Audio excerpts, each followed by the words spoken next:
Now, our next problem is reader-writer problem. This reader-writer problem is a classical problem of synchronization.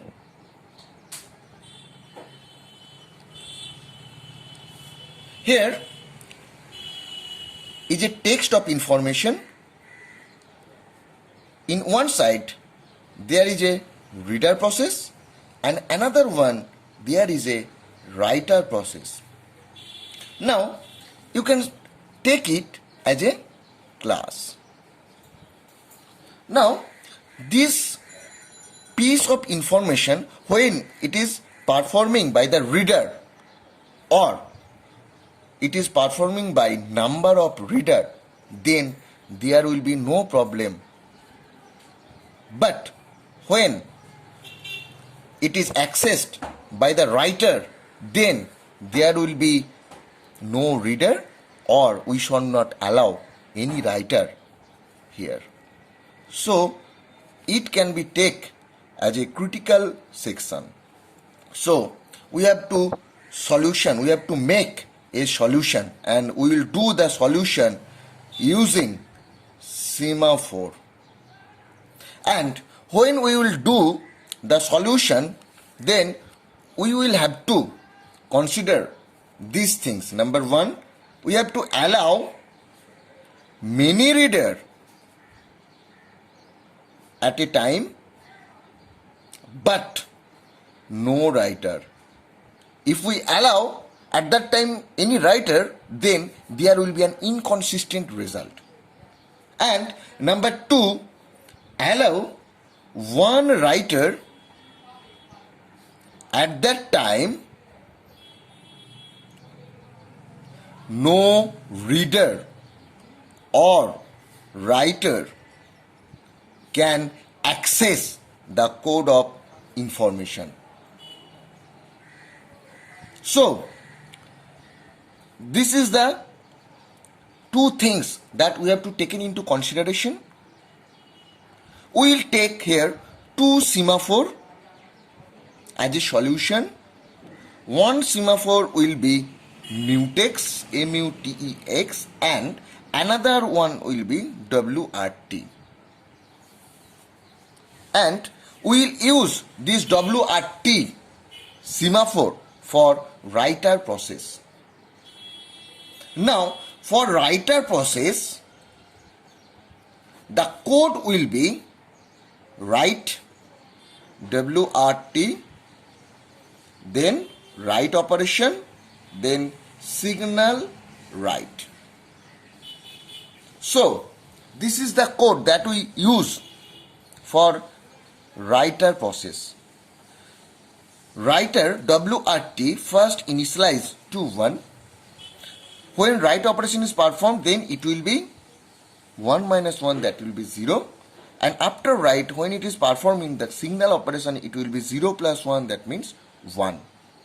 It is a simple code because we allow only one writer and at that time no reader or writer. So we are making, or we are initializing the writer WRT semaphore equal to 1, and when it becomes 1 and when it performs the wait operation, then it becomes 0, and when it becomes 0, no other process can access the code, because you have seen in the while loop that 0 less than equal to 0, it is true, and there is a semicolon.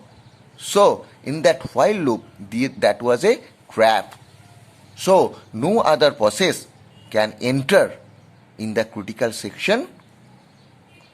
That's why it is a very simple code for writer process.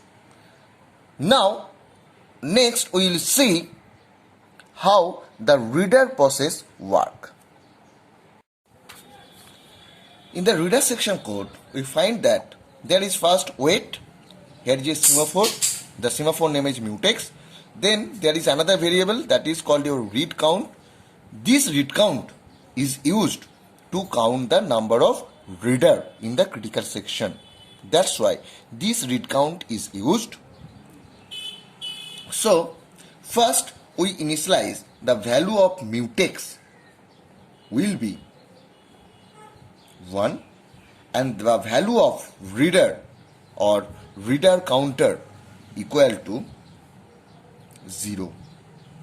That means there is no reader. So that's why we initialize the read counter value will be equal to 0 and the value of mutex equal to 1. We will use this code because of two reasons. Number one, only one reader can perform, and number two, no writer can enter when there is a reader in the critical section. Now we will see how this code help us to achieve these two objectives. First one, the read RC equal to 0, that means read count equal to 0 and the value of mutex equal to 1. Next, it is performing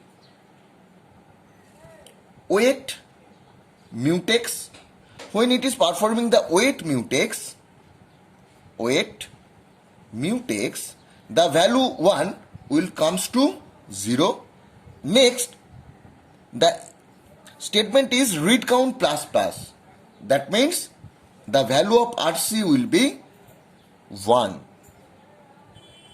If read count equal to 1, that means there is first reader. Now there is one reader that is accessing the critical section. Wait write WRT means the semaphore WRT will be 0. At that time, no writer can enter in CS.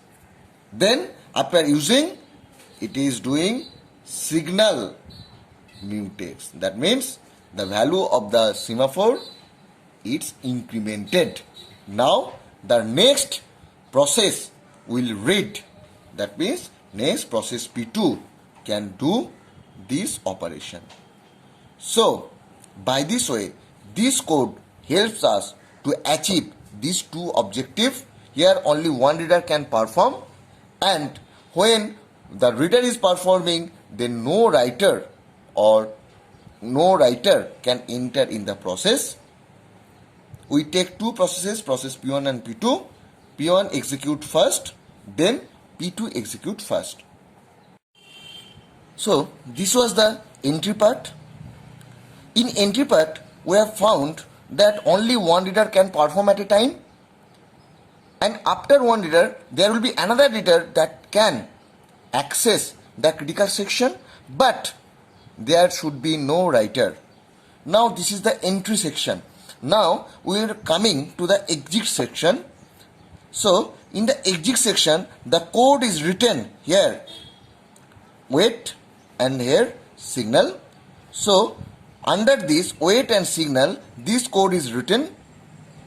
Now here read count was 2 because there was two process was executing, process P1 and process P2. So the value of RC was 2. Now when one was exiting, the value will be RC equal to 1. Then it performed the signal. The value of signal mutex will be 1. Signal mutex 1 means it will allow its brother to execute. Next, the RC for the next process, the RC will be 1 minus 1, that means 0. Then read count equal to 0 means this is true, and when it is true, this make or this allow, or we can tell it that this is the last reader process. When the RC or reader count process equal to 0, that means this is the last reader process and there is no other reader process that is executing in the system. That means it allow writer to enter. So this is the way how reader-writer problem can be solved using semaphore. Let us rewind once again. Reader-writer problem is a classical problem of synchronization. Reader-writer problem is a classical problem of synchronization.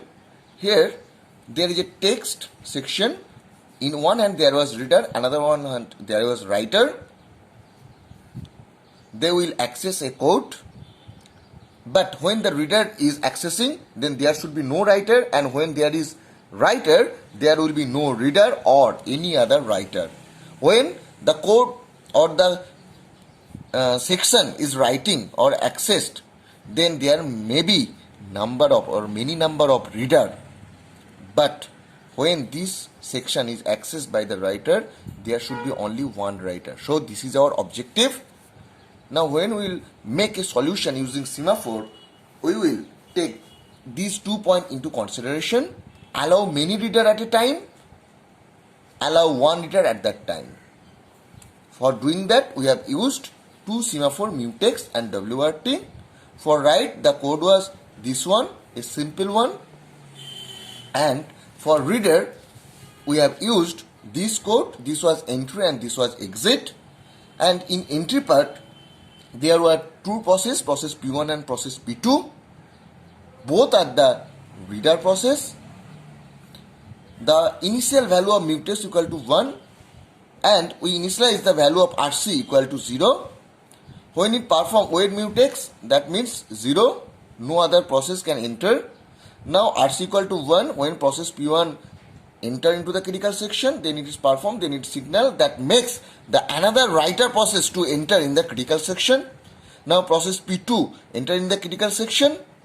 So this entry section allow two reader process to enter in the critical section. And now in case of exit section, the read count will be minus, and when it becomes equal to 0, that means this is the last reader process, and after that it will allow many writer process to enter in the critical section. Now in the entry section, you can find when process P1 finishes its execution, this critical section may be used by a writer process, but a writer process cannot be used because the read count equal to 1. That's why the writer process can never be entered in this entry section. This is the way how we solve the reader-writer problem.